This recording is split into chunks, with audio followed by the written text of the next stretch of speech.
चलेगा दोस्तों, एक बार फिर से आप लोगों का यूथ क्लास पे स्वागत है ना। और जैसा कि हम लोगों की एक सीरीज चल रही थी जिसमें मैंने आपको बताया कि मैं वो चीज़ें पढ़ाऊंगा जो टफेस्ट होती है ना, मतलब जो टफ लेवल की होती है वही चीज़ें मैं आपको पढ़ाने वाला हूँ। अब की जो मतलब तैयारी चलेगी हमारी, ठीक है। इसी में हम लोग चल रहे हैं ऊर्जा संसाधन। ऊर्जा संसाधन देखिएगा, इसमें ऊर्जा संसाधन में बहुत सारे ऊर्जा के संसाधन पढ़ोगे, बहुत ज़्यादा इंपॉर्टेंट है। मैंने काफ़ी बार देखा है कि यहाँ से क्वेश्चन बनते ही बनते हैं, है ना। इसके बाद ऊर्जा संसाधन का महत्व बताओ, तो ऊर्जा संसाधन का महत्व औद्योगिक क्षेत्र के विकास में सबसे बड़ी भूमिका अदा करता है। कौन? ऊर्जा संसाधन। बिना ऊर्जा संसाधन के हम लोग जो है औद्योगिक क्षेत्र के विकास की जो है परिकल्पना भी नहीं कर सकते हैं। आज देश में जिस तेजी से औद्योगिक विकास हो रहे हैं उसमें कहीं ना कहीं सबसे बड़ी भूमिका ऊर्जा संसाधनों की है। अब भविष्य में देखिएगा, दो प्रकार के ऊर्जा संसाधन होते हैं, एक नवीन होता है, एक अविनवीकरणीय जो होता है ऊर्जा संसाधन होते हैं, उसमें हम बाद में बात करेंगे, है ना। पहले ऊर्जा संसाधनों की बात करते हैं, कौन कौन से हैं। ऊर्जा संसाधनों की बात करते हैं तो ठीक है, एक परंपरागत होते हैं, एक होते हैं गैर परंपरागत, ठीक है। ये सब चीजें मैं आपको बताऊंगा, है ना। तो देखिएगा, ऊर्जा संसाधन जो है धीरे धीरे अगर कल के दिन में खत्म हो गया तो ऐसे स्थिति में क्या होगा, जहां सीधा सीधा आपका प्रभाव पड़ेगा औद्योगिक क्षेत्र के विकास पे किसी भी देश के, है ना। दूसरी चीज, हमारे देश के ऊर्जा संसाधन में जो सबसे बड़े लेवल पे ऊर्जा संसाधन का प्रयोग होता है, फिर से एक बात बता रहा हूं, ऊर्जा संसाधन की बात कर रहे हैं। हमारे देश में ऊर्जा संसाधनों में सबसे ज्यादा जो ऊर्जा संसाधनों का प्रयोग होता है उसमें पहले नंबर पे आता है कोयला, ठीक है। फिर आता है जल विद्युत, ठीक है, जल विद्युत। फिर आता है पेट्रोलियम, ठीक है। फिर आता है आपका खनिज तेल, ठीक है। तो ये ऊर्जा के संसाधन है, याद रखिएगा। कोयला हो गया, जल विद्युत हो गया, पेट्रोलियम हो गया, खनिज तेल हो गया। तो ये भारत में ऊर्जा के संसाधन है जिससे ऊर्जा मिलती है, और इससे क्या होता है, औद्योगिक क्षेत्र में हम लोग जो है लगातार क्या कर रहे हैं, विकास करते आ रहे हैं इनके बलबूते पर, ठीक है। अब यहां पे देखिएगा, बड़ा इंपॉर्टेंट है, ये सारे ऊर्जा के संसाधन है, ठीक है। ऊर्जा के कई रूप है, ऊर्जा को कभी भी समाप्त नहीं किया जा सकता है। आपको पता है, ये विज्ञान का, फिजिक्स का खासकर नियम है, ऊर्जा को कभी भी समाप्त नहीं किया जा सकता है। ऊर्जा को एक स्थान से दूसरे स्थान जो है स्थानांतरित कर दिया जाता है। आई बात समझ में? ऊर्जा कभी समाप्त नहीं हो सकती, याद रखिएगा। ऊर्जा का नियम भी आता है साइंस में कि ऊर्जा का नियम क्या है, ठीक है। तो ऊर्जा का नियम है कि ऊर्जा को कभी समाप्त नहीं किया जा सकता है। ऊर्जा को हाँ, एक स्थान से दूसरे स्थान तक जो है शिफ्टिंग करी जा सकती है। तो हमारे देश में आपने देखा कि बड़े पैमाने पे जिन ऊर्जा संसाधनों का यूज होता है उसमें कोयला है, जल विद्युत है, और पेट्रोलियम है, ठीक है, और खनिज तेल है, और एक यूरेनियम भी है। अब देखिएगा, यहाँ पे हम जो है एक चार्ट बनाते हैं, ठीक है। हमारे देश में सबसे ज्यादा ऊर्जा संसाधनों में, सबसे ज्यादा ऊर्जा संसाधनों के रूप में सबसे ज्यादा ऊर्जा का प्रोड्यूस कौन करता है? तो भारत में सबसे ज्यादा ऊर्जा का जो प्रोड्यूस करता है वो होता है कोयले के माध्यम से। किसके माध्यम से बताइएगा? कोयले के माध्यम से, ठीक है। चाहे बिजली उत्पादन हो, चाहे अन्य ऊर्जा उत्पादन हो, याद रखिएगा, बड़ा इंपॉर्टेंट है, इसको समझिएगा। बिजली उत्पादन में भी इसकी 67% की भूमिका है। भारत में कुल बिजली उत्पादन में 67% जो है वो किससे होता है? कोयले से। आप लोग सोच रहे होंगे ना, जल विद्युत से नहीं होता, याद रखिएगा। जल विद्युत से लगभग आपका 26 से जो है 27% जो है विद्युत का उत्पादन होता है, ठीक है। 26 से 27% जल विद्युत से। अब ऐसी स्थिति में देखिएगा, कोयले से जो है सबसे ज्यादा बिजली उत्पादन होती है, और ऊर्जा उत्पादन भी भारत में सबसे ज्यादा जो होता है कोयले से होता है, कितना? 67%, ठीक है। जल विद्युत बिजली उत्पादन जो करता है वो 26 से 27 के बीच में करता है, ठीक है। फिर आपका परमाणु ऊर्जा तीसरे नंबर पे जो है, परमाणु ऊर्जा भी आती है, ठीक है। बिजली उत्पादन की बात करो और टोटल ओवरऑल ऊर्जा की बात आए तो यहां पे आ जाता है पेट्रोलियम और खनिज तेल। पेट्रोलियम व खनिज तेल, यही समझने वाली चीज है। बीच में सर ने क्या खपाया, ऐसा क्या चीज बताई सर ने? ऐसा देखिएगा, आपसे सिर्फ बिजली उत्पादन की बात करेगा तो नंबर 1 में कोयला, ठीक है, 67%। दूसरे में जल विद्युत, नो डाउट, 26 से 27%। तीसरे में परमाणु ऊर्जा 3 से 4% के बीच में, ठीक है। तो बिजली उत्पादन में जो है पेट्रोलियम और खनिज तेलों का योगदान ज्यादा नहीं है। आई बात समझ में? बिजली उत्पादन का एक अलग चार्ट से बनाइएगा, ये तीन चीज लिखेगा। ओवरऑल अगर भारत में आपसे आ जाए कि ऊर्जा उत्पादन में सबसे ज्यादा भूमिका किसकी है, पहले नंबर पे कोयला, दूसरे में जल विद्युत, तीसरे में पेट्रोलियम और खनिज तेल आते हैं। ठीक है, याद रखिएगा। ये हमारे ऊर्जा संसाधन के कुछ प्रमुख संसाधन है ना। आइए जानते हैं सबसे पहले कोयले के बारे में, एक एक करके हम लोग चलते हैं। तो सबसे पहले हम लोग किस पे चलते बताइएगा, कोयले पे, है ना। कोयला, कोयला, इससे एक क्वेश्चन बनता ही बनता है ना। कोयला, कोयला काला होता है बहुत ज्यादा, है ना, लेकिन ऊर्जा कितनी दे रहा है देखो, काला जो है वो बहुत ज्यादा ऊर्जा दे रहा है ना कोयला। ये जो है कोयले को औद्योगिक ईंधन भी बोला जाता है, याद रखिएगा, औद्योगिक ईंधन। जो मैं ये चीजें बता रहा हूं ना, याद रखना, यही आपको ना सिलेक्शन दिलाएंगे। क्वेश्चन आएगा औद्योगिक ईंधन किसे कहते हैं, तो सीधा सा आंसर क्या होगा बताइएगा, कोयले को बोलते हैं। ठीक है, ऐसा क्वेश्चन बनेगा, याद रखिएगा। अब आपको डाउट नहीं होना चाहिए, औद्योगिक ईंधन बोला जाता है कोयले को, क्योंकि इसका बहुत बड़ी मात्रा में औद्योगिक में जो है यूज होता है। ठीक है, तो ये इसलिए इसे औद्योगिक ईंधन बोला जाता है। अब हम कोयले का इतिहास पढ़ने जाएं, कोयले का इतिहास पढ़ें। पहले कोयले का इतिहास पढ़ने से पहले हम जानते हैं कोयले कितने प्रकार का होता है। कोयला वैसे 5 प्रकार का होता है, मुख्यतः आप इसे 4 प्रकार का कह सकते हो। ठीक है, तो 4 प्रकार में जो है आप देखिएगा कोयले में क्या होता है, एक होता है एंथ्रासाइट कोयला,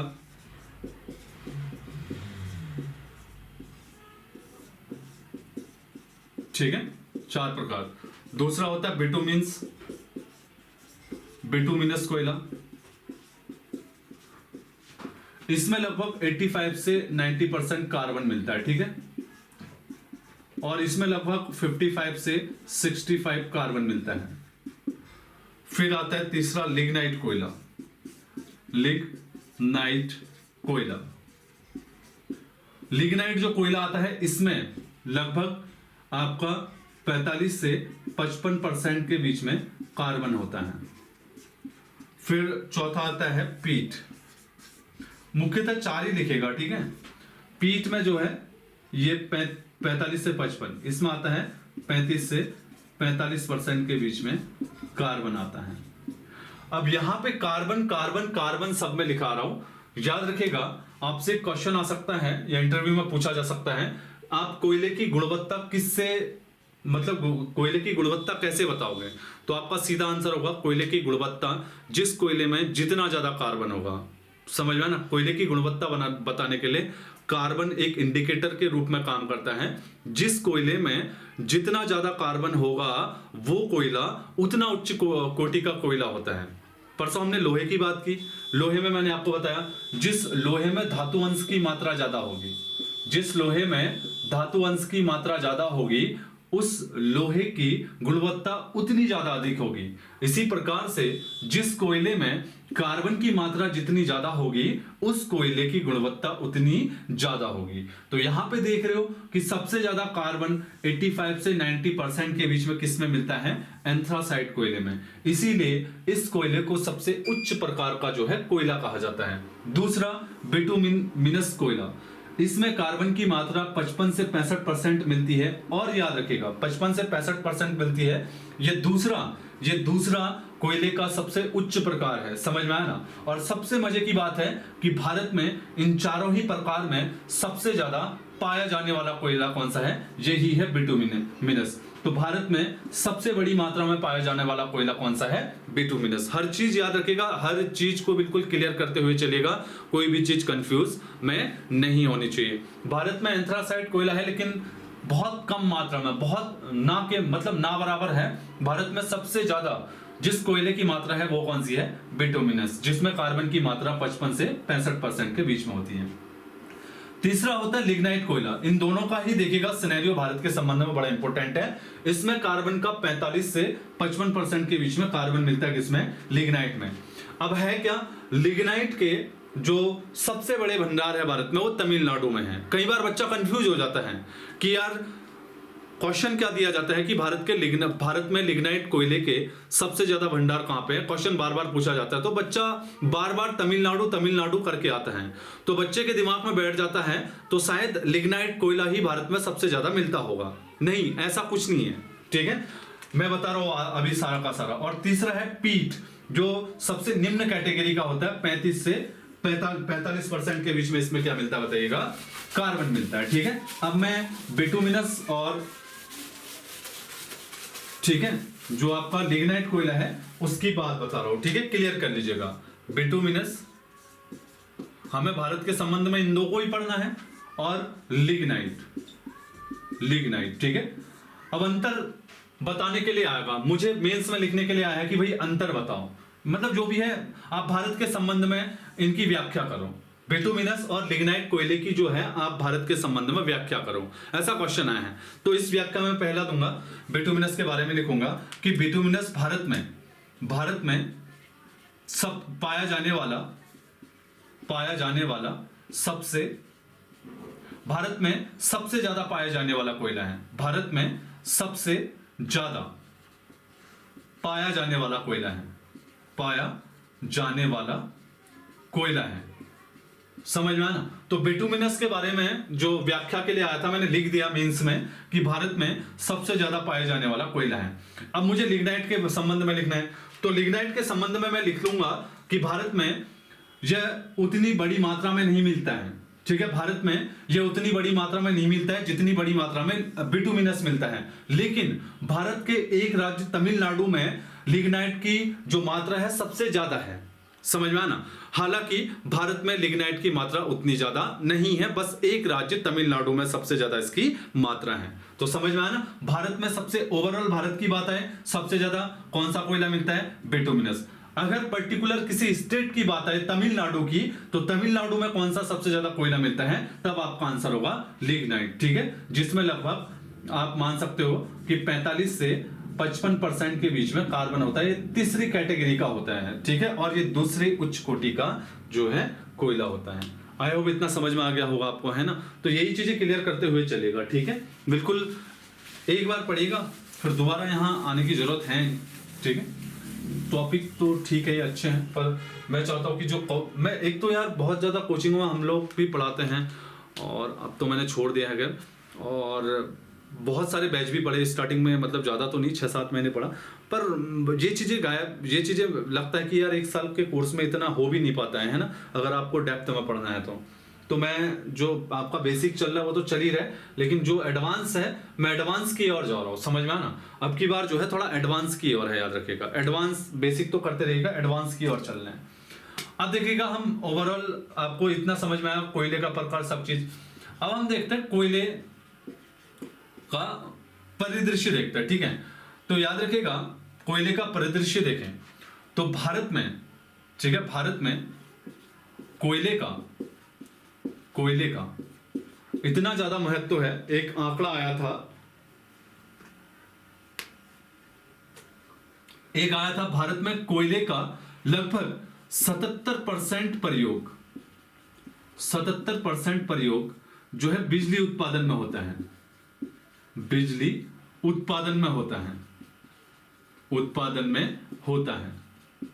फिर कंफ्यूज, अब देखिएगा, भारत में कोयले का 77% प्रयोग बिजली उत्पादन में होता है। फिर फंस गए आप यहां पे। मैंने जब आपसे भारत में बिजली उत्पादन में कोयले का परसेंटेज बताया तो लगभग 67% बताया था ना। अभी लिखा है, बैक देखना नोट जहां बनाओगे, 67% लिखा था कि कोयले से बिजली उत्पादन होती है, और विद्युत से लगभग मैंने आपको बताया था कि 26 से 27% होता है। यहां पे फिर कंफ्यूज हो गए आप। भाई यहां पे कंफ्यूज होने की जरूरत नहीं है, आपका कंफ्यूजन मैं दूर कर रहा हूं। देखो कैसे, ठीक है, भारत में जो कोयला उत्पादन होता है उसका टोटल 67% जो है आपका किस में लिया जाता है, विद्युत उत्पादन में। लेकिन जब पर्टिकुलर विद्युत उत्पादन की बात आए, पर्टिकुलर विद्युत, ये तो पर्टिकुलर कोयले की बात है ना, पर्टिकुलर कोयले का जो 67% है वो हम विद्युत के ले लेते हैं।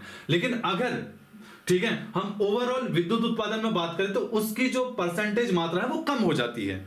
पर्टिकुलर कोयले का तो ठीक है, आप 67% करते हो, लेकिन जब टोटल विद्युत में हम निकालते हैं तो यहां पे सपोज करो, ठीक है, टोटल विद्युत उत्पादन में सपोज करो कितना है, यहां पे 100% है, ठीक है, और विद्युत कोयला, और यहां पे मान के चलो, आपको मैथ आती है तो मैथ आती होगी बिल्कुल, और परमाणु ऊर्जा, ठीक है, परमाणु ऊर्जा, ये तीनों मिला के लगभग 130 हो रहे, सपोज करो 130 हो रहे।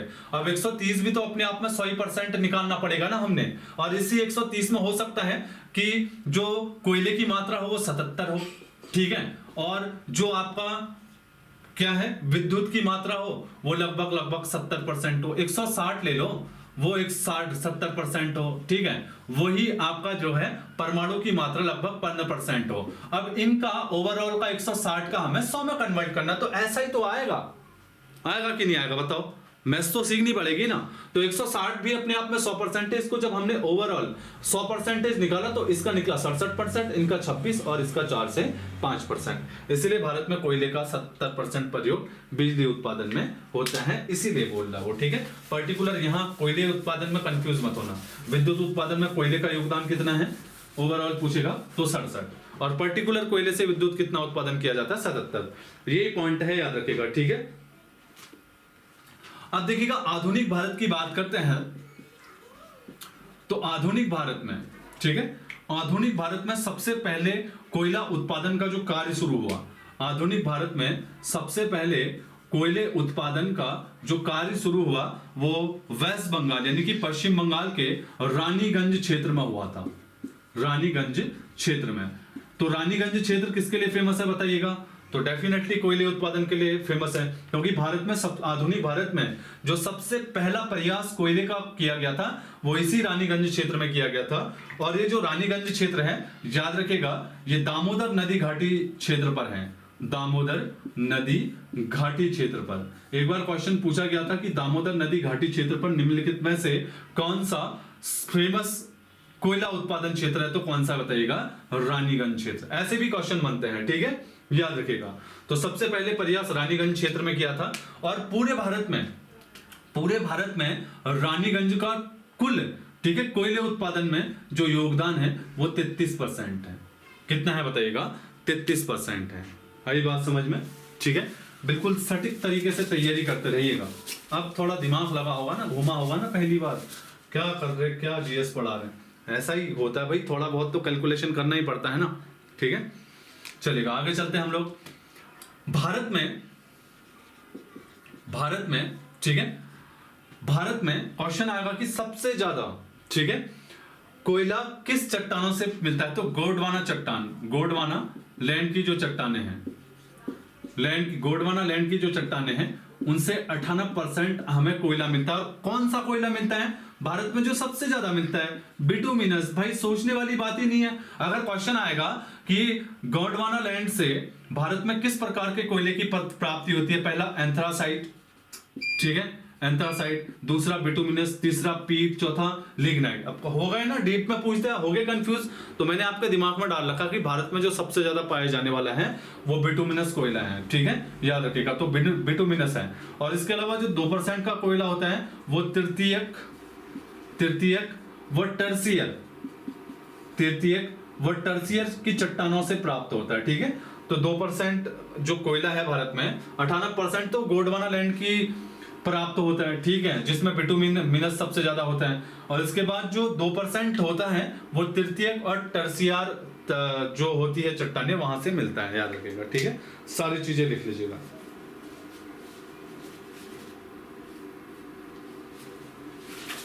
अब एक आंकड़ा देता है, ठीक है, महेश बंडवाल जी कहते हैं कि जो गोंडवाना है, ये याद रखिएगा, जो गोंडवाना लैंड है, महेश बंडवाल जी कहते हैं, और माजिद हुसैन भी मैंने देखा, ये लोग कहते हैं कि इसका सबसे ज्यादा जो क्षेत्र पड़ता है कोयला उत्पादन का, वो भारत में पड़ता है वेस्ट बंगाल, दूसरे नंबर पे झारखंड, और तीसरे नंबर पे उड़ीसा में। तो भारत में याद रखिएगा गोंडवाना लैंड के अंतर्गत किन 3 राज्यों में सबसे ज्यादा कोयला उत्पादन होता है? तो वेस्ट बंगाल, झारखंड और उड़ीसा, ठीक है, याद रखिएगा। आई बात समझ में? वेस्ट बंगाल, झारखंड और उड़ीसा, यहां से लगभग 76% जो है कोयले का उत्पादन होता है, याद रखिएगा, ठीक है। इसके अलावा तो फिर छोटे मोटे आंकड़े हैं। इसके अलावा प्रायद्वीपी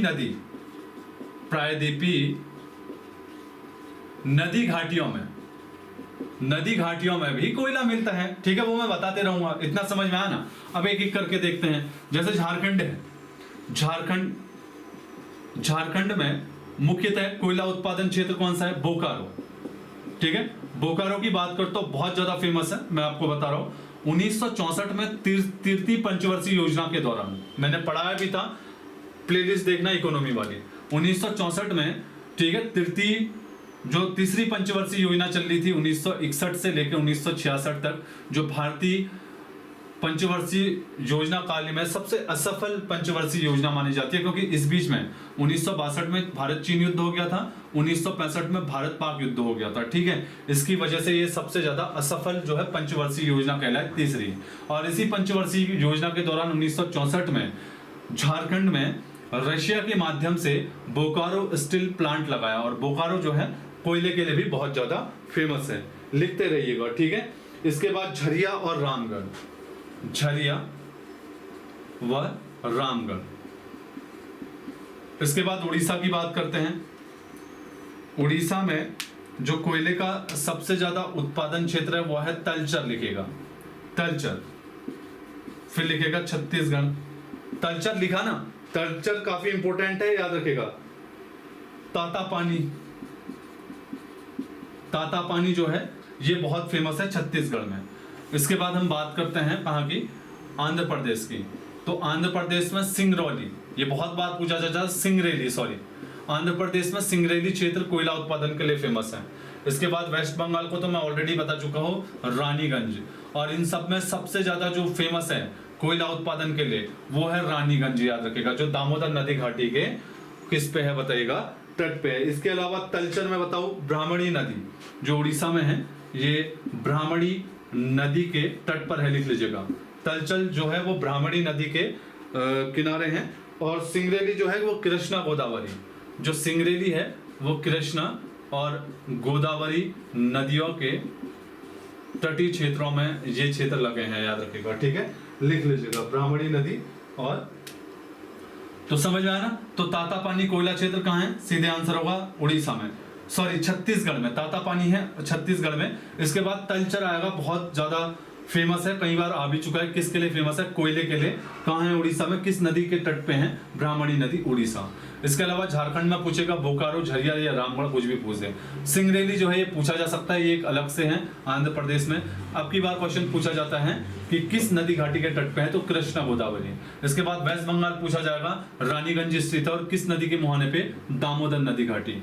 और मैंने आपको बताया था जब पंचवर्षीय योजना स्टार्ट हो रही थी, उससे पहले मैंने 1948 में बताया था कि 1948 में दामोदर नदी घाटी विकास निगम की स्थापना हुई थी, और भारत में पहली बहुउद्देशीय नदी परियोजना बनने वाली जो नदी थी वो थी यही दामोदर नदी घाटी परियोजना, ठीक है, याद रखिएगा। भारत में सबसे पहले, याद रखिएगा, जो बहुउद्देशीय नदी घाटी परियोजना बनने वाली थी वो थी दामोदर। और ये जो दामोदर नदी घाटी जो परियोजना थी, भारत की पहली बहुउद्देशीय नदी घाटी परियोजना थी। क्वेश्चन आता है कि ये किस नदी घाटी क्षेत्र से प्रभावित थी, तो ये यूएसए की टेनेसी नदी घाटी परियोजना से प्रभावित थी, उसी का कॉपी पेस्ट किया है, ये मान सकते हो आप, ठीक है। इसके बाद देखिएगा हम पढ़ते हैं अगला, खनिज और तेल। खनिज तेल, खासकर पेट्रोलियम खनिज तेल, पेट्रोलियम खनिज तेल। पेट्रोलियम खनिज तेल की बात करते हैं, ये भी भारत में ऊर्जा का बहुत मेन संसाधन है, बिना इसके आप परिवहन कर ही नहीं सकते हो, है ना। कोयला थोड़ी डालोगे गाड़ियों में, वो तो ट्रेन में कभी कभार वो मालगाड़ियों में चलता है, लेकिन इनमें नहीं चलता, ठीक है। तो पेट्रोलियम की बात करें तो पेट्रोलियम में सबसे पहले हम उठाते हैं असम वाले क्षेत्र को, असम वाले क्षेत्र को उठाते हैं भारत में, ठीक है। तो असम वाले क्षेत्र में बताया जाता है कि डिगबोई एक जगह थी, डिगबोई एक जगह थी भारत में, सबसे पहले जो है पेट्रोलियम खदान का काम यहां से शुरू हुआ था, असम से। क्वेश्चन बहुत बार आता है कि भारत में पेट्रोलियम का जो खदान का कार्य शुरू हुआ था। मैंने दो चीजें बताई थी ना आपको पहले, एक होता उत्खनन, एक होता खनन। तो पेट्रोलियम का खनन होता है, न कि उत्खनन, ठीक है, याद रखिएगा। उत्खनन ऊपरी सतह पे होता है और खनन जो होता है बिल्कुल गहरी सतह पे होता है, ये भी आपको जो है पता है। इसके बाद नहर कटिया है, यहाँ पे ये पूछा गया था, नहर कटिया। इसके बाद यही असम में सुरमा घाटी है, वो क्षेत्र लिख लो, ठीक है। तो सबसे पहले भारत में जो पेट्रोलियम के साक्ष्य खोजे गए थे वो डिगबोई में खोजे गए थे, ब्रह्मपुत्र नदी के आसपास वाले क्षेत्र में है। इसके अलावा असम में और है नहर कटिया क्षेत्र, पेट्रोलियम के लिए प्रसिद्ध है। सुरमा नदी घाटी भी जो है असम में, भारत में पेट्रोलियम के लिए बहुत फेमस है, ठीक है। ये सब लिखते रहिएगा, सुरमा नदी घाटी, ठीक है। नहर कटिया हो गया, नहर कटिया तो पूछा गया था, मुझे भी याद है जब मैं प्रैक्टिस पेपर देता था तो सुरमा घाटी पूछा गया था, क्योंकि वहां पर जब पेपर बनाता था लड़का, उसे पता था इनको बेसिक तो याद है, कुछ घुमाए, उस घुमाने के चक्कर में जीएस का जो पार्ट था काफी अच्छा हो गया था हमारा, क्योंकि वो बहुत टफ पड़ता था, तो हम उस जॉनर को छूने की कोशिश करते थे, छू भी लिया था एक हद तक, ये भी कह सकते हो। इसके बाद देखिएगा हम बात करते हैं गुजरात की। गुजरात पेट्रोलियम में आज के टाइम पे देख लीजिएगा नंबर 1 होगा, गुजरात उठा के देखिएगा नंबर 1 होगा। गुजरात में खंबात की खाड़ी और दूसरा अंकलेश्वर क्षेत्र जो है पेट्रोलियम उत्पादन के लिए बहुत फेमस है, याद रखेगा। तो एक बार क्वेश्चन आया था कि गुजरात में अंकलेश्वर जो क्षेत्र है वो किसके लिए बहुत फेमस है, तो पेट्रोलियम उत्पादन के लिए, खनिज तेल भी कह सकते हो, पेट्रोलियम उत्पादन के लिए, ठीक है। और खंबात की खाड़ी आपको पता होगा, खंबात की खाड़ी में विश्व के सबसे छोटे ज्वार आते हैं, विश्व के सबसे छोटे ज्वार आते हैं। और विश्व के सबसे बड़े ज्वार कहाँ आते हैं, कनाडा में एक फुंडी की खाड़ी है, ठीक है, लिखते रहिएगा, फुंडी की खाड़ी है, कहाँ पे, कनाडा में, उसमें विश्व के सबसे ऊंचे ज्वार आते हैं, ठीक है, कनाडा में फुंडी की खाड़ी में। और विश्व के सबसे छोटे ज्वार हमारे यहाँ खंबात की खाड़ी में आते हैं। इसके अलावा जो मैं अगला एरिया बढ़ाने वाला हूँ वो बहुत इंपॉर्टेंट है, याद रखिएगा, है ना। जो अगला एरिया है वो बहुत ज्यादा इंपॉर्टेंट है भाई, अगला एरिया याद रखिएगा, मुंबई हाई याद रखेगा,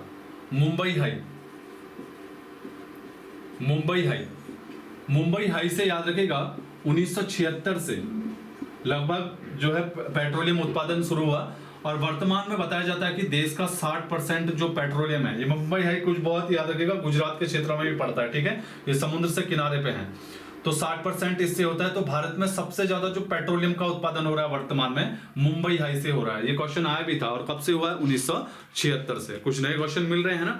तो भारत में सबसे ज्यादा जो है पेट्रोलियम का उत्पादन होता है मुंबई हाई से। और इसके अलावा कुछ और मैं क्षेत्र बता रहा हूँ जो पूछे जाते हैं। मंगला एक क्षेत्र है, ये बहुत बार पूछा गया था। मंगला जो पेट्रोलियम क्षेत्र के लिए फेमस है वो है राजस्थान में। मंगला बहुत बार फेस किया है क्वेश्चन मैंने, लिखते रहिएगा मंगला, ठीक है। मंगला के अलावा राजस्थान में बाड़मेर भी है, याद रख लीजिएगा, बाड़मेर, वहां तो रेगिस्तान है, वहां ये कैसे मिलेगा, है ना। तो मंगला जो क्षेत्र है, क्वेश्चन एक बार पूछा गया था, किस राज्य में राजस्थान के लिए, किसके लिए फेमस है, पेट्रोलियम के लिए।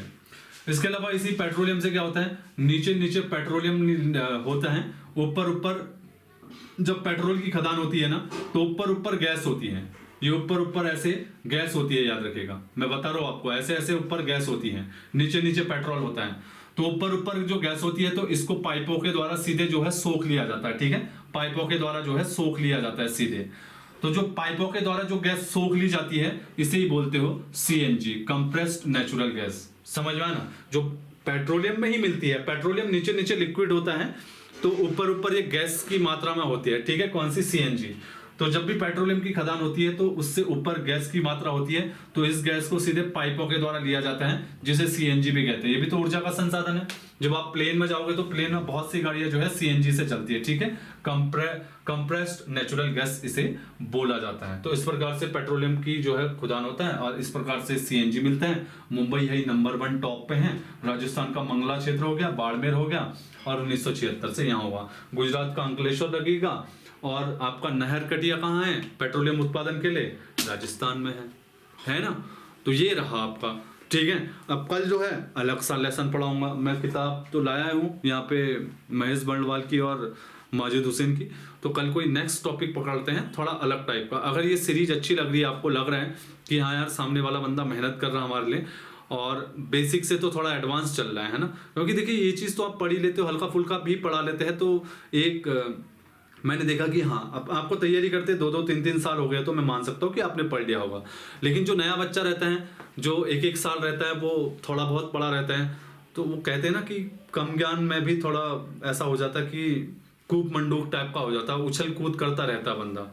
उछल कूद क्या करता रहता है, वो पढ़ा रहता है, उसको सारी चीज़ें याद होती है। स्टार्टिंग में हमारा भी ऐसा ही हाल था, 1 साल तक हमने पढ़ लिया था, बहुत अच्छे स्तर हो गया था। तो क्योंकि चूंकि मैं उस टाइम पे जो है सृष्टि कोचिंग सेंटर में करता था, तो वहाँ पे मैं टॉप करता था, तो कूप मंडूक वाली बात हो गई थी, तो उछलता रहता था, मतलब थोड़ा हो ही जाता यार, ईगो तो नहीं है, मतलब एक कॉन्फिडेंस हो जाता था। कि यार मैं होशियार हूँ और मुझे आता है। जब बाद में परीक्षा का पैटर्न देखा तो वो अलग सिनेरियो था। तो वहाँ लगा कि यार कहीं ना कहीं जो दिमाग में वो गलतफहमी फैल जाती है ना, वो कहीं ना कहीं, अब चलो जिसको समझ में आ गया वो तो ठीक है, जिसको समझ में नहीं आया फिर वो हमेशा आपसे लड़ते रहेगा। नहीं, कहीं होता है ना, जैसे हमारे दोस्त होते हैं, हम लोग पेपर देने जाते हैं, तो हम लोग पेपर देने गए तो हमने कहा नहीं यार ये था, ये पढ़ा था, अरे ये कैसे था, वो बुरी, और फिर 4 ऑप्शनों की उसने खुदान करनी है पूरी तरह से, ऐसी खुदान कर देनी है कि भैया फिर या तो सर पकड़ोगे या बोलोगे यार चलो यहाँ से, है ना। तो वो है, उसको खुदान करनी थी पेपर में, हमने पेपर में खुदान की, उसने यहाँ 4 ऑप्शन में खुदान कर दी। फिर वो ऐठन में आ जाते ईगो में कि नहीं यही है, फिर आंसर की आ गई तो बाद में फिर 10-15 दिन तक दिखते नहीं है, गायब हो जाते हैं, फिर आते हैं फिर और वही लेवल पे। तो ऐसे लोगों से भी सख्त हिदायत है कि यार है ना, थोड़ा सीरियस रहो, ये चीज़ें नहीं होती हैं। सामने वाला बंदा अगर पेपर निकल रहा है तो ऐसे ही नहीं निकल रहा उसका, वो भी मेहनत कर रहा दिन रात, उसे पता है कि पेपर कैसे निकालना है, वो ट्रिक सीख रहा पेपर निकालने की। और आप अभी ऐठन में हो, मैंने बहुत सारे देखे ऐसे, है ना। मैं वैसे कह रहा हूँ, प्रैक्टिकल लाइफ का जो सिचुएशन है वो बता रहा हूँ, ठीक है। लेकिन आपको ऐसा नहीं होना है, वो फ्लेक्सिबल रहना है तो है, ठीक है, अगर नहीं है तो भाई कोई बात नहीं, आप मुझे बता दो, मैं चला जाऊँगा। अगर आपको डेप्थ में याद है फिर भी एक हद तक बोलने की जरूरत नहीं है, जब पानी सर से ऊपर जाए तो तब अपना जो है ज्ञान की जो है बाहर उसे दिखाओ कि ज्ञान होता गया है, ठीक है, आपने कहाँ तक उसको अचीवमेंट किया है। तो चलेगा, मुझे तो ये सीरीज काफ़ी सही लग रही है। हालांकि वो अलग चीज़ है कि बच्चे हमसे इस सीरीज में जुड़े या कम जुड़े या ज़्यादा जुड़े, वो डजेंट मैटर है, लेकिन मुझे जो इस बार आपको जीएस का लेवल देना है वो मैं दे के रहूँगा, क्योंकि इस बार जो प्री मेंस समीक्षा अधिकारी और आपका सब होगा, मुझे उम्मीद है कि जीएस का तो एक लेवल हो जाएगा। करंट अफेयर तो पढ़ते रहना, लेकिन जीएस में आपको ज़्यादा दिक्कत नहीं होगी, मैं वही लेवल पढ़ाऊंगा जो वहाँ पे आपका सिलेक्शन दिलवाएगा, प्री निकलवाएगा, मेंस में भी बहुत सपोर्ट करेगा, है ना। तो इस टाइप की जीएस पढ़ा रहा हूँ मैं, चलेगा हम लोग, है ना। बाकी कल मिलते हैं, अपनी तैयारी करते रहिएगा, है ना। तो आगे आने वाले 9 जुलाई को आपका एक बहुत बड़ा पेपर है, वीडियो और जो भी है उसमें ऊपर की पोस्ट हैं, उसके लिए अच्छी मेहनत करें। ऐसा बिल्कुल भी नहीं है कि आप अकेले हों, आप सोच रहे हो कि यार तैयारी हो भी नहीं पा रही, नहीं भी हो पा रही, पढ़ते रहो, तो वो तैयारी हो रही, बढ़िया तैयारी हो रही। बस ये है कि पढ़ते रहना, भूलते मत रहना। पता चल रहा है एक साइड से पढ़ते रह रहे हो और भूलते रह रहे हो, ठीक है। रिवीजन हफ्ते में 2 बार जरूर करो, जितना पढ़ लिया, जिसको 2-2.5 साल हो गए पढ़ते पढ़ते, मतलब 2 साल से ऊपर हो गए हैं, 1 साल से भी ऊपर हो गए हैं, तो हर सैटरडे संडे रिवीजन करो। हमारा काम ही था कि हर सैटरडे संडे रिवीजन करना। सैटरडे रिवीजन कर लिया, संडे लगभग 12-1 बजे तक रिवीजन होता था, फिर उसके बाद लूसेंट ऑब्जेक्टिव या कुछ ऐसी ऑब्जेक्टिव लगा ली बुकें जो टॉपिक थोड़ा मतलब हार्ड लगते थे, उनके ऑब्जेक्टिव कर ले। जैसे फिजिकल ज्योग्राफी पहले मुझे थोड़ा मतलब उतना हार्ड नहीं लगती थी, स्टार्टिंग में कॉमर्स वाले थे तो साइंस लगती थी, तो मैं इन सब्जेक्टों को बना लेता था, ठीक है। धीरे धीरे हैबिट बन गई तो सब्जेक्ट आसान लगने शुरू हो गए, ठीक। चले, बाकी हम लोग कल मिलते हैं, ठीक।